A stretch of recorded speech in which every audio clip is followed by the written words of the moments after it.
Hi, Doug Andrew here. I'm here with one of my sons, Aaron Andrew, who is an IUL specialist. If you don't know what IUL stands for, it's Indexed Universal Life, which is one of my favorite financial instruments, without question, that allows people to accumulate their money totally tax-free, then be able to access that money tax-free, not just for retirement, but for all kinds of financial goals. And then at the end of the day, anything you leave behind transfers income tax free and usually blossoms. If I died right now, I'm 70, every million would blossom to about 2 million and transfer to my wife, my kids, a church, a charity, whoever I want to leave it to. Now, nothing else does that in the Internal Revenue Code. So Aaron and my other son, Emran, are co-authors with me on our most recent best-selling book called The Laser Fund. It's 300 pages of charts, graphs, and explanations, and 62 actual client stories. But this episode is an actual story because we get questions all the time. Does IUL really work? Come on.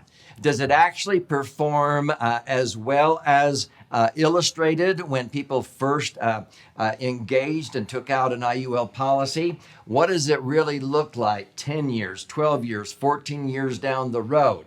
So we have this particular playlist on this channel, Three Dimensional Wealth, where we have numerous episodes to show you actual clients and their illustrations and what they've achieved. And I think today, Aaron, you have a lady in the San Francisco Bay Area. Yeah, so she was a professor, since retired, but a professor for a long time in the Bay Area.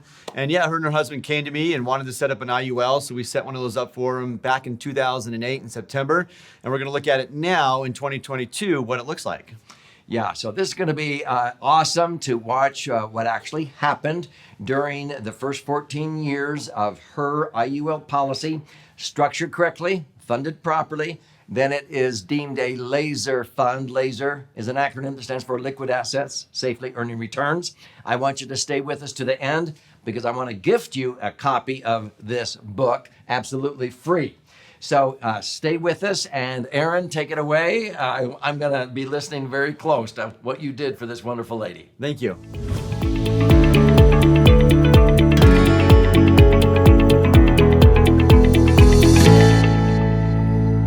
Okay, well, let's take a look at this client and see what we did for him. Again, this policy was started back in 2008 in September, to be exact. So we scroll down here, you're going to be seeing here on the screen, I got my computer here and I'll be drawing here on the screen. But this policy was started back in September 17th of 2008, this policy. Now, it's got a death benefit of about $3 million. So $3.3 million, and we set up a bucket size to hold $1.25 million into this policy. So as we set it up for, to hold $1.25 million into the insurance policy, the IUL, over this period of time. So if we go back up here, let's just do a snapshot of where we're at right now. So again, these policies are structured to hold, and they're different whether we do an increasing or level. So it's important you get a specialist that knows how to do this, structuring this correctly and so forth. But we structure this to hold assets that they wanted to reposition of cash and other assets. They were selling some real estate and other things. And basically they wanted to put in $1.25 million about into this policy. So we got her approved at a super preferred rating, great health at age 63. Now we're 14 years down the road. We're going to look at how it's done, over those different years and so forth. So we look at these policies. Some of these companies have really good. There's lots of different companies out there, of course. But this company that we're going to look at here, we'll see, the annual statement and see what it looks like. So basically, all these years, anytime if she were to pass away, the family would get about $3.3 million of death benefit is the amount that she's insured for. All right. And we have what's called a level death benefit, which basically means that it stays level through the time frame. And we put in this money over a 5-year period into the policy. And they actually had a few setbacks at one point, or just, I don't think they sold the property at the right time. So they took an extra year or two to fund it. So this actually wasn't funded right on time, and it still has been performing awesome. So right here now in this year, if we look at this last year, this is again September of 2020 to September of 2021. Because at the recording of this video, we're in the summer of 2022, but we haven't hit September yet at the recording of this video of 2022 yet, okay? So right now we had $2 million in there at the end of that last year. So the end of that last year, the accumulation value, which means the amount of money that is in the policy, had just about almost $2.1 million in it. Now, they have not been paying any premiums into the policy. So premiums are not the fees. That's what you pay into the policy as contributions or premium into the policy. So this last year, they earned in the fixed account, they earned about $1,200 of interest, just a little bit of money in the fixed account, but their indexed account. So as you learn about these, watching these videos, watch some of the videos that talk about indexing so you understand how indexing works. You're linked to the market, but your money's not in the market. So in this policy, we earned $218,000 of interest. And again, that's all tax-free because it's all under the umbrella under the insurance. So under section 72E, 7702, and 101A, all that money is growing tax-free inside the insurance. Tax-deferred, it can be taxable if you do it the wrong way. But you do it the smart way, it can be tax-free and be taken out tax-free, which we're going to show here in a minute. So this last year, they had about $10,000 of fees, okay? So if you really do that math, that is really a small percentage of what they have in there, especially since they're not paying any taxes on any of these gains. So they earned, over almost $220,000 of interest tax-free inside the policy, and they've got $2.3 million in there at the end of September last year. So pretty great. Awesome. And if you look over here, we've got some different accounts. We got, a little bit of money in what's called a 2-year account, a 2-year index account, a little bit of money in the fixed account, some money in what's called a 1-year index account. So through the average, or through all the years of this policy since 2008, we basically have averaged 8%. All right, so 7.96 has been the average return all those years. Now, they've gone more conservative as they hit their years in their 70s and they're in retirement, a little bit more conservative. So back when we first started, we had some money in a 5-year and a little bit more money in the 2-year. And those accounts at those times, or through the life of the policy, have averaged 10%. The 5-year account, they used to have a bunch of money in that one in the early years, and they averaged 12% a year in that, tax-free. And the 1-year account has averaged 7%. And we had a little bit of money in an international account, only a couple years, 4% there, and the fixed accounts averaged 4%. But overall, they've averaged 8% in this policy since the last 14 years, basically. So what's pretty cool is if you understand here, the clients put in just over $1.25 million into this policy, and we now have $2.3 million in there. So $1.25 million up to $2.3 million right now. Now, if we look at this, let's just go down, and I can show you a couple other pages here on this statement, is with these, you are linked to the market. So this client has some money in the more conservative 1-year index accounts. So these 1-year index accounts, you can see as I'll zoom in here, there are different dates that we were linked to the index. So we have some money, like there's 900,000, here's 400,000, here's 100,000 on these different dates. So it goes for 1 year point to point. So if we look at these dates over here, we say, all right, this chunk right here, in December of 2019 to December 2020, we earned the cap of 9.25% back then on that money. So we earned $82,000 of interest. So all this interest right here that you see, that interest all is from that 200 grand of interest we earned during that year. Okay. Now, if we go to a quarterly, this company gives us some quarterly. So if we go to another quarterly statement that went from December of 2021 to December of 2022, you can see we're still, of course, only one more quarter in, we're at still an 8% average return here. But you can see that in this quarter, our policy charges were $2,400. So that's the quarterly charges there. We earned $58,000 during that quarter in the policy, and we're now up to $2.5 million at this point through that period of time. Kind of skipped a quarter, but through that one of those quarters and this other one, we're now at $2.5 million from 2.3. So again, the clients put in just over $1.25 million. We're now at 2.5. Okay, let's go back and look at an original illustration that we ran when we first went forward with this client. So this illustration that we ran for the client is, here's the $1.25 million we were going to put in over a 5-year period. So you can see here at age 64, putting in $250,000 a year, and then the last little bit in year 5, that's how we were going to fund the policy. The client actually ended up taking about 6 to 7 years to fund it. So they didn't even fund it as fast as we're showing here. And that's what's kind of neat about these is they're flexible. 1 year they only put in $200,000. Another year they didn't put in, they put in maybe like half the money. And then they caught up down the road here in years 6 and 7 because these things are flexible. But the money wasn't all in there at once. So when they put in 1.25, we did it over a 7-year period and not exactly like this. But if they had done it just like this, the projections that we ran back when we first met with the client is if we're in year 14 over here, that would be this year right here. So we would be at an accumulated value of $2,463,000, so $2.4 million. And I showed dropping the death benefit, by the way. So one thing you can do in these policies is we can drop the death benefit after so many years to lower the fees and expenses. Remember a minute ago, I showed you that the fees are running about $10,000 a year. So the client has $3.3 million of insurance. We haven't dropped it like I showed here, but if we do drop it, we can drop it to real close to the cash value because the cash value is now $2.5 million. So a second ago when I showed you the cash value, let's go back here for a minute. So right here on the numbers, as of this last quarter, we now have $2.5 million inside the policy. So $2.5 million, we're still in the middle of the 14th year, all right? But in this example, we go back to the original illustration that we ran for the client.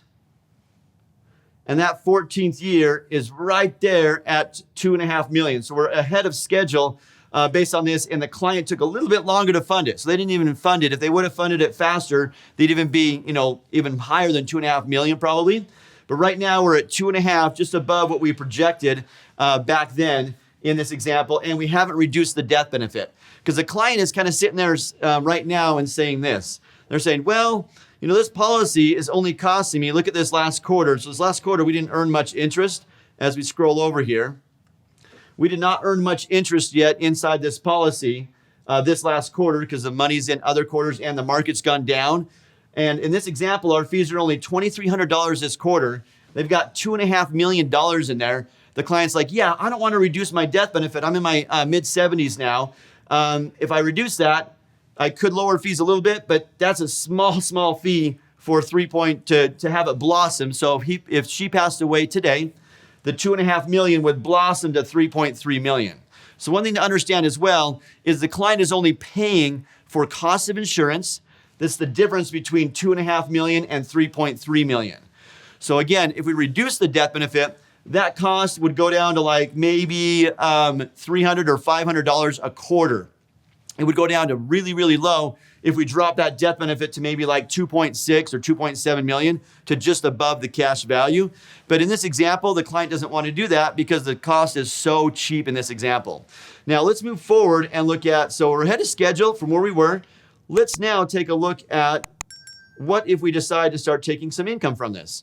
So this client has not decided to take out tax-free loans from the policy, but they can if they want to. So this example right here is what we call an in-force illustration that is showing the client that what if they decided to, they put in $80,000 this last year, put a little bit more money into the policy. That's this $80,000 right here.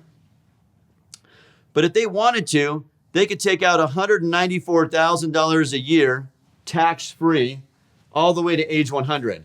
So right now we are at 77. At 78, we can start to take out 100, and we can start this year if we wanted to. But this is just a projection using a very conservative projection going forward of what if we only earned 5%, 5.2, we can take out $194,000 a year tax-free. And this example shows taking out a loan the first year and then switching over to what we call withdrawals. This is withdrawals to basis because life insurance is FIFO, first in, first out. But then we switch, after we've taken out our basis, we can go back and take out loans at this point. And at that point, we would have taken out 4.4, or excuse me, that's the net outlay. So we would have taken out the 1.4 and the 3 million. So we would have taken out $4.5 million. Yeah, see, 1, 3, 4, yeah, $4.5 million out of the policy, tax-free at this point. And they put in just over $1.25 million at this point into the policy. So in this example, that's example, they took out $194,000 at a very conservative projection and wanted to keep or drain it to age 100. Okay.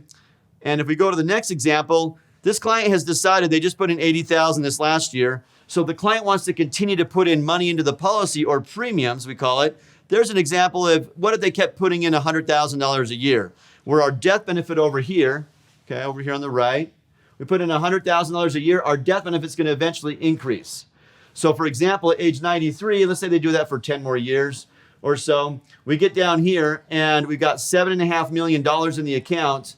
The accumulation value and the surrender value are the same. But if we pass away, the $7.5 million blossoms to 7.6 because $7.5 million is already included in your death benefit.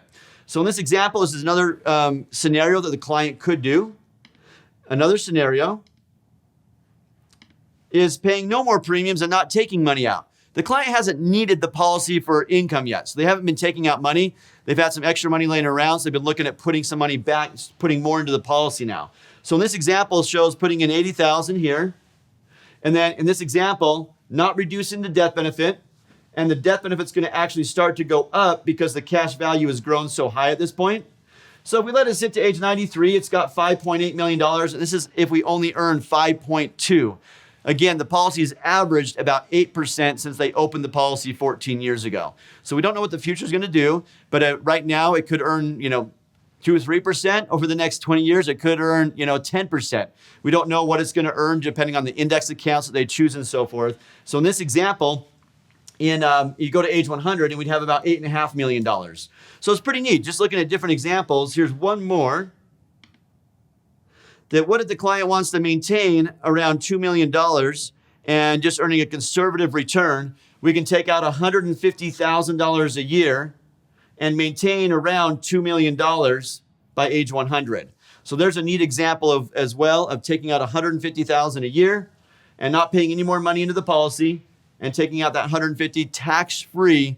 And again, this does not show up on your tax return anywhere. It's not a tax loophole. It's all legal under the IRS tax code using an IUL in this manner to generate tax-free income in retirement. And so in this example, just to summarize, this professor in the Bay Area decided to, reposition her and her husband, decided to reposition $1.25 million over a 7-year period into one of these IULs.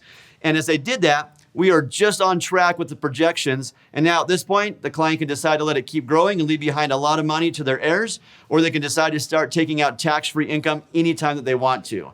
And the fees are only on $2.5 million inside there. The fees are only $10,000 a year that are covering the difference between $2.5 million and $3.3 million right now of insurance.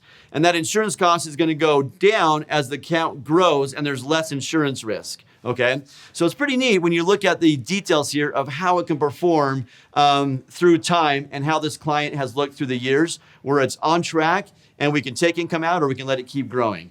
So you can see why this is one of my favorite financial vehicles. Thank you, Aaron. So what really stood out to me in this example is the flexibility. I have a beatitude, blessed are the flexible, for they shall not be bent out of shape. This couple intended to fund this over 5 years, okay, about $250,000 a year for 5 years. Mm-hmm. But they ran into some setbacks. Life happens. And so instead of getting in the $1.25 million in 5 years, it took 7 years. But still, at the original projection, by the 14th year, you had projected that they would have, was it 2.3 or 2.5 million in the projection? About just over 2.4 million, just over 2.4. And even though they didn't get it all in there until the end of the 7th year, you add another 7 years, and what they put in, 1.25, was worth double that, okay? Yes. $2.5 million. Mm-hmm. Now, that's pretty incredible, and it's really conservative. The average rate of return was just under 8%. Mm-hmm. But I don't know if you noticed, when Aaron did a hypothetical income of $194,000-$95,000 a year, yes, you take $195,000 out of a $2.5 million asset, and it lasts till age 100. Okay, mm-hmm. That's a payout of just under 8%. If that $2.5 million was in an IRA 401k portfolio in the market, the advisor would only show a 4% payout. 4% on $2.5 million is only $100,000, and that would be taxable. They might only net $65,000. In this illustration, they could pull out nearly $200,000 tax-free if they wanted to. Mm-hmm. And the longer they wait, the better it is. The neat thing is, they don't have to, like RMDs, right? They don't have to take money out if they don't want to, where you're forced to in your IRAs and 401ks. Yeah. So this is why we love IUL. Check out the other episodes on this particular playlist. Does IUL work? Absolutely. This couple is thrilled.